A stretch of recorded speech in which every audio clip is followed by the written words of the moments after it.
We want to welcome you and thank you for joining this session on low-cost home modifications to prevent falls. We're convinced that correcting fall hazards in seniors' homes is easier and less expensive than most people believe. I'm Don Ryan with Rebuilding Together Arlington Fairfax Falls Church. I lead our Rebuilding Together Express program, in which small teams of volunteers make home modifications and repairs to help seniors age in place. I've assessed more than 300 homes in Northern Virginia and helped design and deliver repairs and modifications to correct fall hazards and other health and safety hazards. My name is Lucy Stein. I am an occupational therapist with a specialty in home modification and a certification in aging in place. I am a volunteer with Rebuilding Together. For my full-time job, I am a human factors and safety scientist at the MedStar Health National Center for Human Factors in Healthcare. Rebuilding Together Arlington Fairfax Falls Church is a nonprofit that makes critical home repairs and modifications for low-income homeowners. We're part of a national network of affiliates in 120 communities around the country. Virginia has 4 other Rebuilding Together affiliates in Alexandria, Fredericksburg, Loudoun County, and Richmond. We make repairs at no charge for low-income homeowners, most of whom are seniors, and the majority have someone in the home with a disability. Our goal is to make homes safe and healthy. We do a comprehensive assessment of each home, develop a detailed statement of work, and we strive for consistently high-quality repairs that win rave reviews from our homeowners. Rebuilding Together is best known for National Rebuilding Day, the last weekend in April, in which about 25 partner organizations each adopt a home, organize a team, and make extensive repairs.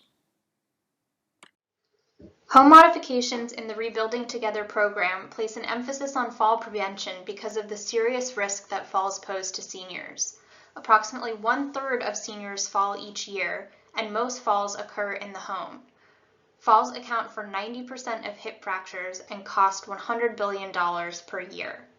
Home modifications that prevent falls have the power to prevent injury and greatly improve safety. The impact of home modifications on safety, quality of life, and reducing hospitalization costs is significant. In 2016, a study was conducted on the impact of a home modifications program in our area called the Capable Program. It was developed by Johns Hopkins and matches a nurse, an occupational therapist, and a handyman with Medicare and Medicaid eligible older adults so that they can work together to provide equipment and simple modifications to help achieve the client's goals of remaining in their home. The study enrolled 281 participants and followed them for 2 years. The graphic on the screen represents the percentage of participants for which these measures were improved. So, for example, almost 75% of participants experienced an improvement in their ability to perform ADLs, which stands for activities of daily living, such as caring for themselves, using the bathroom, getting dressed, etc. There were 65% of participants who experienced improvements in IADLs, which are instrumental activities of daily living, such as cooking, gardening, being able to do hobbies or jobs, etc. Participants even experienced reduction in their depressive symptoms. Almost 53% of participants experienced an improvement in depressive symptoms, and almost 78% of participants experience improved safety through the reduction of home hazards. These positive results translate to major cost savings and positive healthcare outcomes. Over a 2-year period, the Capable program reduced the number of visits to the emergency room and saved an average of $2,765 per patient per quarter, which translates into more than $10,000 in cost savings per year for at least 2 years. The results of this study demonstrate how powerful this simple partnership between a patient, a clinician, and a handyman can be. The nurses were able to weigh in on how best to manage vital signs and medical conditions. The occupational therapists assessed the patient's strength, mobility, and cognition and identified what was needed for the patients to be safe in the home. And the handyman was able to execute on these simple repairs and modifications and really be able to implement the needs that were identified. This study demonstrates that for just a few hours, some cross-disciplinary collaboration, and a relatively low cost, programs like these can have a significant improvement on older adults' quality of life on every level, and more importantly, keep them out of the hospital. The increased implementations of programs like the Capable program could have a huge impact on healthcare savings in this country.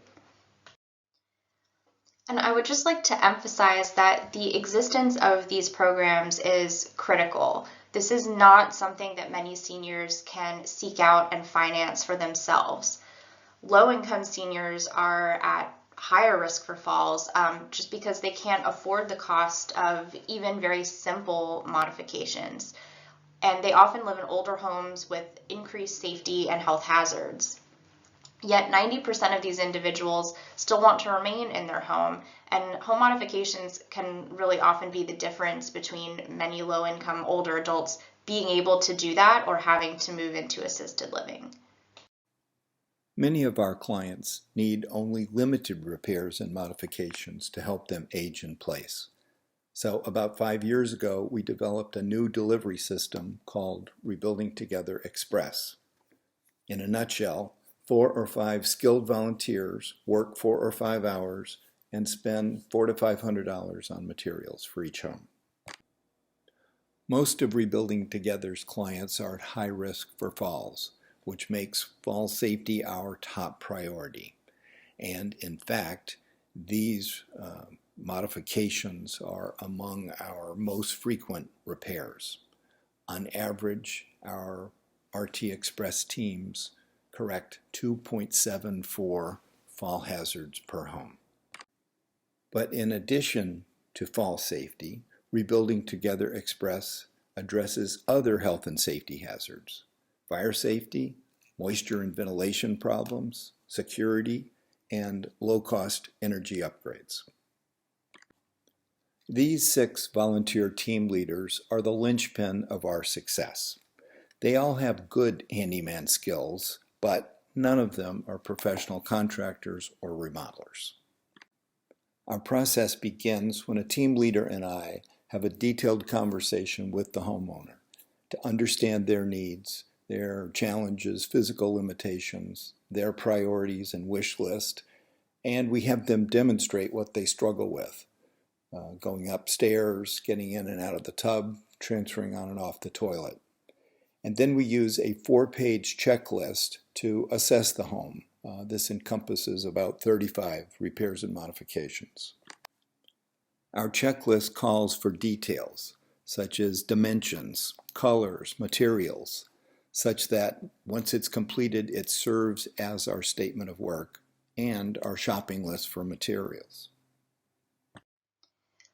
In addition to all of the important information that is collected through the interview and checklist process, having a good understanding of the client's physical and cognitive abilities is also very important.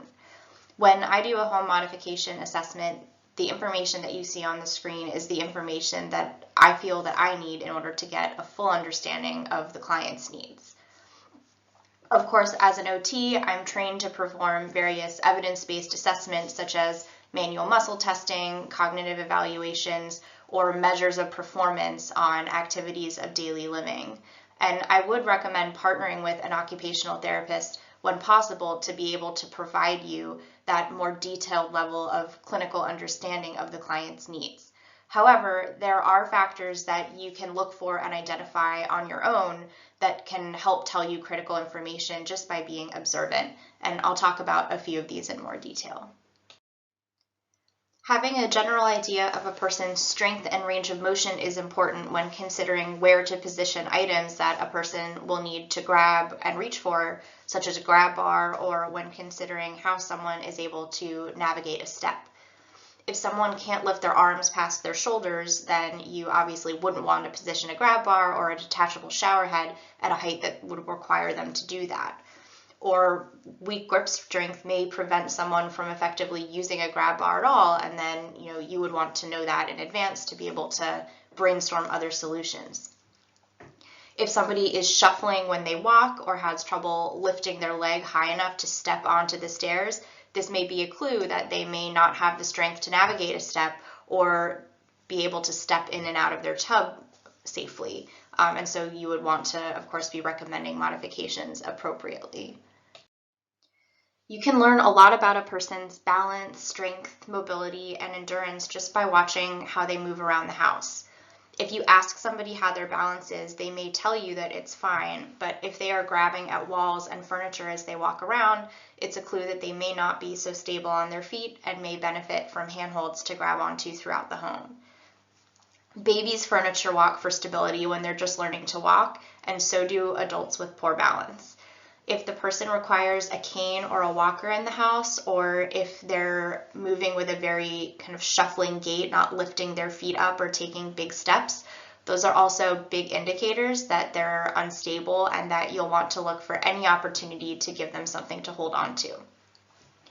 Maybe the person is able to walk up the stairs, but they are out of breath or needing to take a break either in the middle of the stairs or right after they arrive at the top. This is a clue that their endurance might be poor, and so looking for opportunities to save them energy can actually really reduce their risk of falling. So for example, even if they can take a standing shower, you could really improve their safety by providing them equipment to allow them to sit, because that saves them energy to be able to navigate the stairs more safely. And that's just an example how observing one activity can help you get ideas for another and how to kind of expand your thinking as you perform your assessment. Having a really clear understanding of how people are able to manage their activities of daily living is also really important and can tell you a lot about what you might be recommending to clients. We've mentioned activities of daily living a couple of times, so just a quick review that this refers to the essential tasks that a person must be able to complete in order to be able to care for themselves. So this includes very basic things such as bathing, dressing, and using the bathroom. Instrumental activities of daily living are also really important to assess and are kind of the next level up in terms of activities that people do to be able to care for themselves and improve their quality of life. So these are activities such as cooking and cleaning, being able to do hobbies like gardening, or being able to go to work. I get my best information by simply asking people to demonstrate how they perform these daily activities. So having people show me how they step in and out of the tub, how they get on and off the toilet, how they climb the stairs. And this allows you to just see with your own eyes where they may be having trouble, where they put their hands, so that you have a good idea of where grab bars should go, if they lose their balance at any point, if they get tired at any point.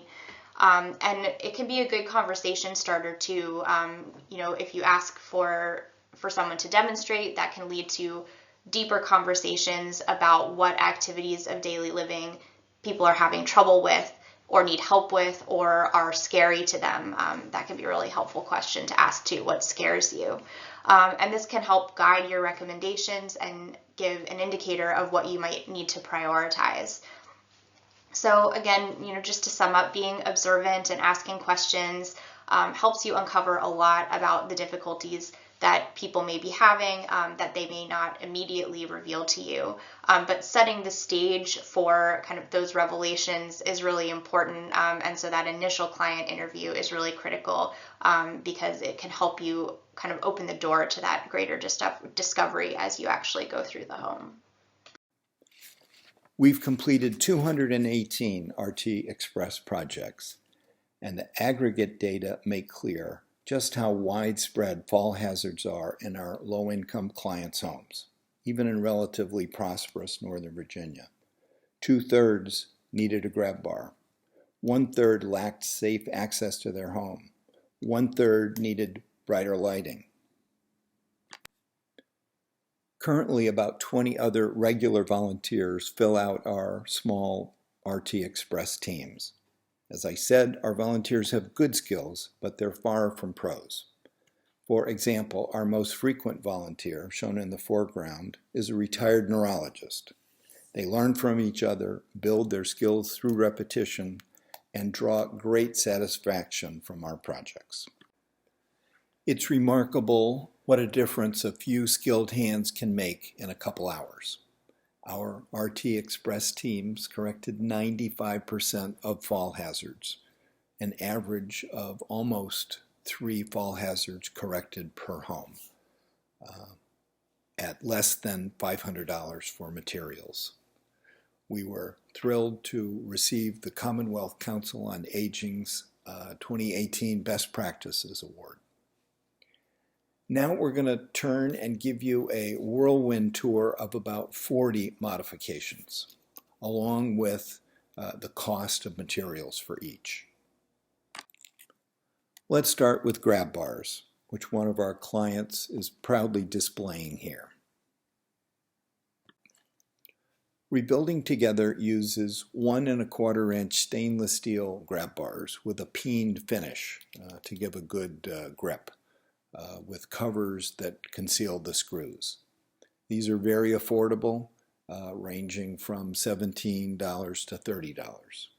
Of course, you can spend much, much more for designer grab bars that come in a variety of styles. You can also find grab bars that double as shower caddies. These are nice space savers if space is limited. They can also be more visually appealing and blend in better if you have somebody who is resistant to installing a grab bar. These are a bit more expensive since they are on the fancier side and go for between $45 and $55. I want to flag a couple of grab bar don'ts. Don't use the ones with suction cups. They need to be fastened securely. And don't mount grab bars diagonally, especially in pursuit of fastening to a stud behind the wall. The first technological breakthrough I want to salute is snap toggles, which make it a breeze to fasten a grab bar on a hollow wall, that is, not having to hit a stud. These cost 57 cents each, and they are worth their weight in gold. This link is to a short YouTube video. Removing sliding shower doors can be a big help for safe access. You'll typically have 4 screw holes to deal with, usually with a dab of caulk, and you can then buy a new shower rod and curtain for about $50. No-slip adhesive strips for tubs and showers are one of our lowest cost modifications. These are preferable to shower and tub mats, which require frequent cleaning. Bathtub benches can help make a bathroom accessible for those who don't have the endurance to stand in the shower or the balance to step into and out of the tub. You simply sit on the edge and swing your legs over the side of the tub, and you can remain seated for the whole shower. They're very easy to find and can be purchased for usually about $55. Shower stools also provide a seated option and are a bit more versatile than the tub bench. They fit all the way inside the tub as shown here, or of course can also be placed in a shower stall. This is an example of where watching how your client manages with their endurance and balance is important, because this seat requires you to step into and out of the tub. They also come with handrails and backrests, and these may be more appropriate depending on the abilities of the client. These will vary in price depending on those features, but you can find them for as little as $31. A seated shower is made much easier when you have a handheld shower head. Having the flexibility to bring the water to you reduces the risk of having to reach or twist. There are also holders that allow you to attach these to grab bars so that you don't have to reach high to access the shower head at all. These are usually found for between $20 and $30. Many older homes have what we call munchkin toilets, 13 or 14 inches high. And let me tell you, an inch or two makes a tremendous difference for sore hips and knees. There are lots of options for toilet modifications, some better than others. The plastic 3-inch riser is very easy to install, but very difficult to keep clean. The riser seat with arms plugs into the toilet bowl, but can be difficult to fasten securely. Many of our clients give us great feedback on toilet safety frames, such as the two different models shown there. The arms provide really good leverage for getting up and down. Or you can simply replace that Munchkin toilet with a new Comfort Height model. This Glacier Bay toilet costs less than $100, comes with all the parts, and is easy to install, usually in less than an hour. But our clients overwhelmingly tell us that double stair rails make them feel safer than any other modification. We use 1.5-inch fir railing, which offers a good handhold and costs less than $4 a foot. Getting the slope and elevation right is a little tricky, but our volunteers love doing stair rails. It took 2 of our volunteers 2 hours to install this second bottom railing at a home in Arlington at a cost of $50 for materials. For those who are visually impaired, contrast edge strips can make a big difference. These come in lots of different designs. Small rugs can pose a significant tripping hazard. Removing them is a good option, but if the homeowner loves their rugs, a non-slip pad can improve safety significantly for about $5. Here's an arresting statistic. At age 65, we need twice as much light to see as well as we did at age 20. And, thankfully, another technological breakthrough. LED lighting has advanced in just the last year or so. Solid-state fixtures are now available, no bulbs whatsoever to change. They provide a warm, soft light at a fraction of the cost of incandescent or fluorescent bulbs. So you can make a huge lighting improvement to a kitchen or bedroom for $32. In many old houses, there are dark corners, hallways, and basements. Placing a motion sensing light at the top and bottom of stairs or in hallways can help keep these spots illuminated and safer to navigate. They range from approximately $20 to $50, but you may want to spring for the commercial grade more expensive ones since they are of higher quality and will detect from farther away. Nightlights are also a great addition to reduce the risk of falls during the bathroom at night, and especially because the ability to transition your sight from light to dark also slows as we age. We find that many bathrooms in older homes are very poorly lit. Here's an attractive vanity light fixture with LED bulbs. Total cost $27. You can also leverage smart technology pretty inexpensively to make lighting improvements. If your client has a smartphone, they can control the brightness and timing of smart bulbs in their home with an app. If they are less technologically savvy, family members can also control smart bulbs remotely.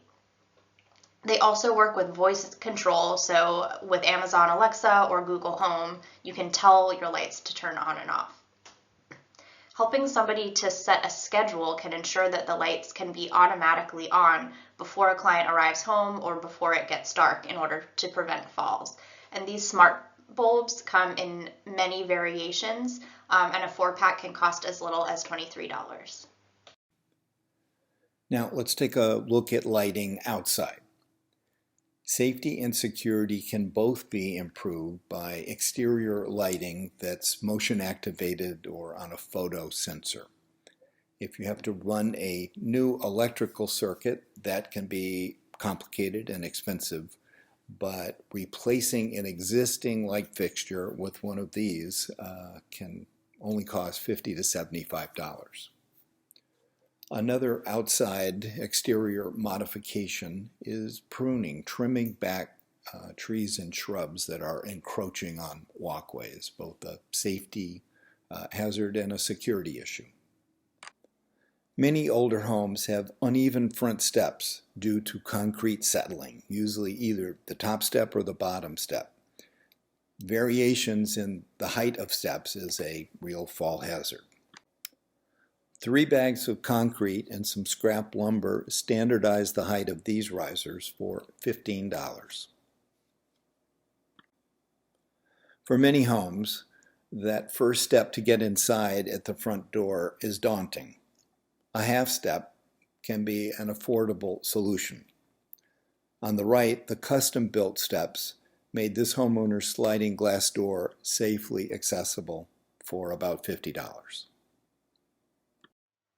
Aluminum transitions inside the home can help reduce tripping hazards at thresholds, especially if somebody shuffles their feet when they walk or uses a cane or a walker in the home. Smooth transitions can dramatically improve safety and can be found for between $7 and $25. We use pressure-treated lumber to build lots of handrails for exterior steps. They're not the most elegant, but our homeowners love them. On the right, the single-post metal handrail is a classier solution for one or two steps. Here's a half step in combination with a handrail that costs $129 for materials. Grab bars can also be a great feature for entryways.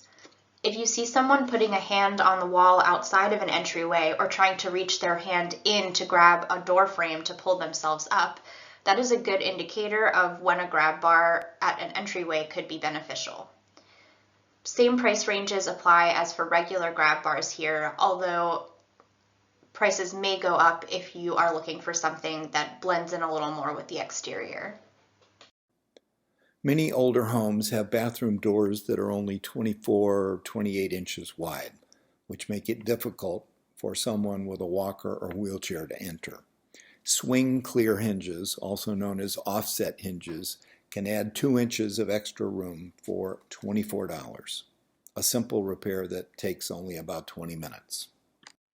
If someone has trouble getting up from a seat, or if they have a bed that is particularly high or low, it's a good idea to observe how they get in and out of bed. Bed rails can add some extra stability and something to grab onto in order to help someone transition from laying down to sitting up. It can also provide something to hold onto as somebody is getting dressed at the bedside. They typically range from between $45 and $70, although this is another example of where springing for the higher quality, higher cost option may be a good idea. Bedside commodes are a really versatile piece of equipment. They are a great safety measure if it is unsafe for somebody to get to the bathroom in the middle of the night, or if somebody needs to transition to a first floor setup and a bathroom is not available. They can also be used instead of a shower chair. You can remove the bowl and put them in the shower if someone needs something sturdier to sit on than a simple shower stool, or if you are on a budget and cannot afford to purchase both items. The simplest version is only $32, but this is another example of how understanding the needs and abilities of your client is important. There are bariatric options that would be more appropriate for individuals who are over 250 pounds, and they also make drop arm commodes that allow the arms to come down on one side if somebody needs to scoot directly from the bed onto the commode without standing up.